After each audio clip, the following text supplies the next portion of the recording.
Hello, mamas and dads. I am super excited today. I have brought a special friend, Dr. Jacqueline Avila, to talk to you about nutrition during pregnancy. Dr. Avila is a dietitian with a PhD in public health. She's currently working as an assistant professor at UMass Boston. Some of the topics we'll be discussing today include: what are some nutrients that are important to have during pregnancy? How can I make sure I'm getting them? Why are they so important?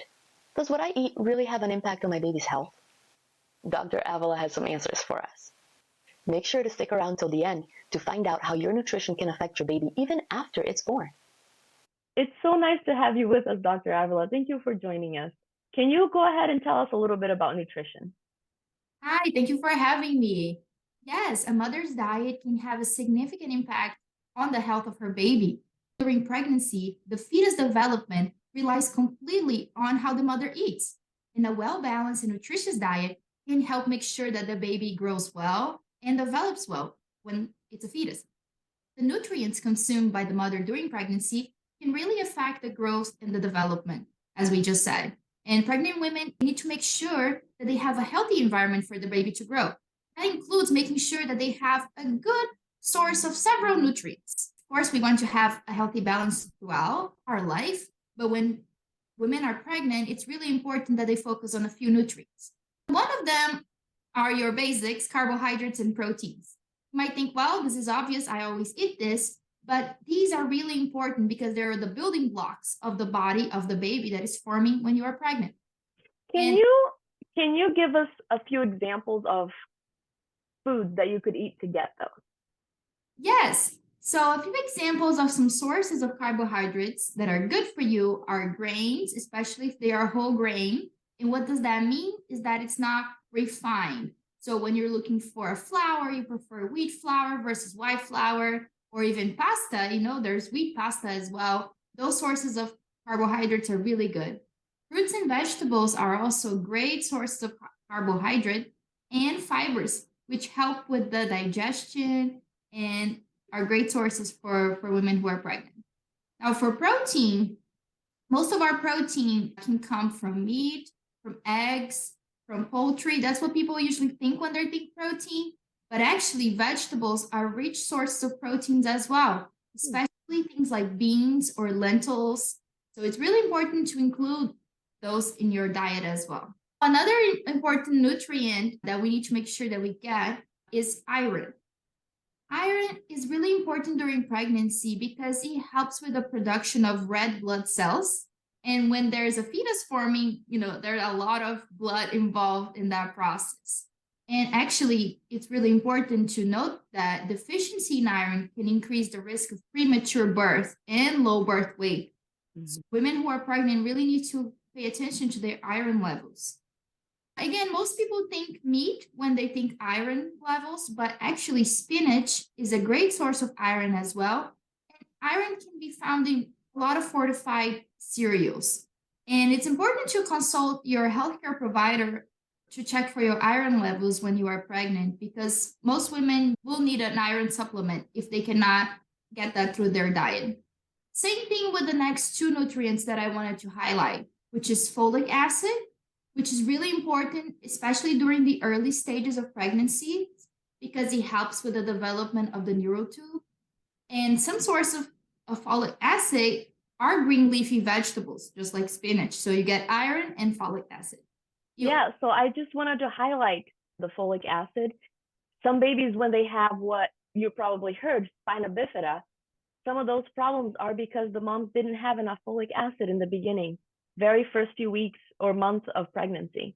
So thank you for bringing that up. Yes, sometimes women don't know that they are pregnant, but if you are planning to get pregnant, start already taking the supplement for folic acid before even you get pregnant, because it's really important for those 3 first months, that first trimester. The folic acid is really important. And start with a supplement just to make sure that we have enough every day. It's important to take that supplement.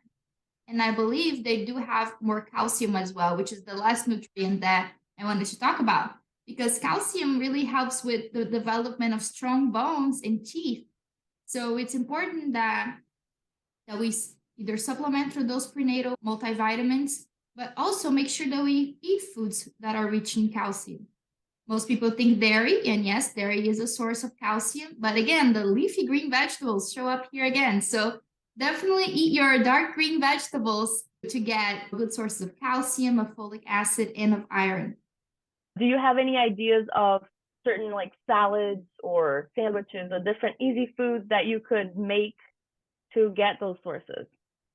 Well, my favorite is using kale because kale, it's a very easy source of these good nutrients. They can really go with anything. You can eat raw, you can eat blended in a smoothie. I like to do that in like a green juice because then I get it, for my day, drink my green juice. Another really nice option for a salad is to mix. We just talked about the importance of carbohydrates and protein, and now we're talking about the importance of these nutrients such as iron, folic acid, and calcium all together in a super packed salad. So you could start with something like kale, and then you can add like quinoa, or you can add chickpeas. Then you can add vegetables like tomatoes, cucumbers, and make a healthy dressing. That's the most important part when you're eating a healthy salad is to make a healthy dressing with like olive oil or avocados blended with a little bit of water, garlic, and lime. They work really well as a nice dressing. So you have all those super nutrient rich foods that pregnant women need all in one satisfying bowl. I love that. That salad sounds amazing, and I almost want to just go and make it right after this video. Me too. I'm hungry. I also love the idea of the smoothie. People that maybe don't like the idea of salad as much, they can blend, you were saying, blend like the spinach or the kale, maybe with like some strawberries or something that is a little sweeter and still get that into their system. Yeah, if you don't like the taste of kale, I would strongly suggest spinach because it doesn't really have a strong taste and you can just blend it into anything. You can even make it as a base for soup, and like blend it. I really like to eat a lot of like bean-based soup, like lentil soup. Sometimes I'll just blend some spinach in the middle and just make green, to put those nutrients in. I really love all the ideas and tips you gave us of things we should eat. Now, are there some things that we should probably avoid eating? Well, yes, that's a great question. The first thing that you should avoid is definitely no alcohol or tobacco consumption during pregnancy. Don't eat those, but sometimes when we're talking about habits that we need to change in pregnancy, that's the most important one. It's really important that we eat less processed food. What does that mean, processed food? If you look at the ingredient list of the product that you want to buy, and you cannot recognize the ingredients names because they all sound like chemicals, that is processed food. Yep.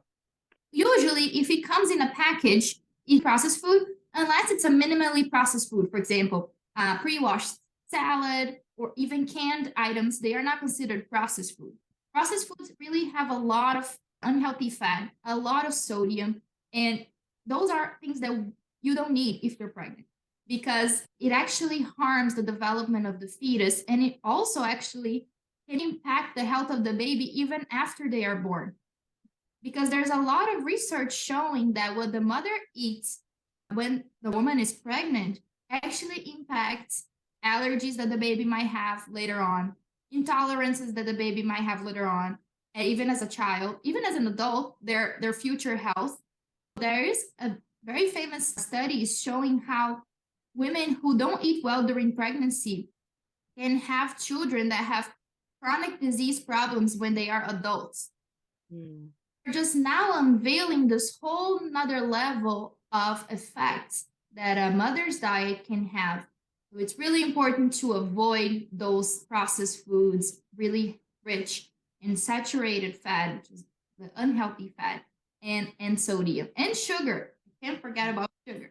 That's a hard one, I think, for a lot of people, including myself. It's hard to get yourself to cut down on sugar. But once you do, your body does kind of get used to it. When women are pregnant, sometimes they have a tendency to say, oh, I have a craving, in some cultures like mine and yours, they say, if you don't eat that, your baby's going to come out looking like that, But that's not true, first of all. And second of all, there are a lot of alternatives to sweetening if you have a sweet tooth.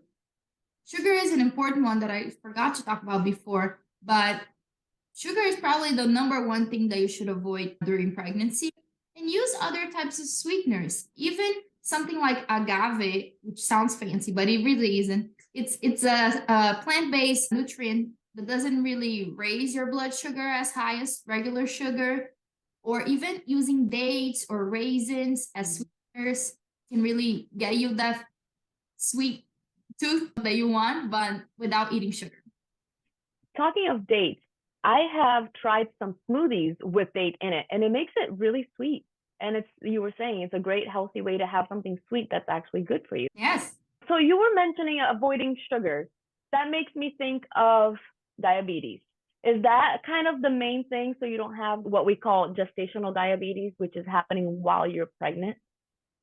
Well, that definitely helps prevent gestational diabetes, which is associated with the baby sometimes being born with higher weight than they should, creating a lot of other consequences during pregnancy.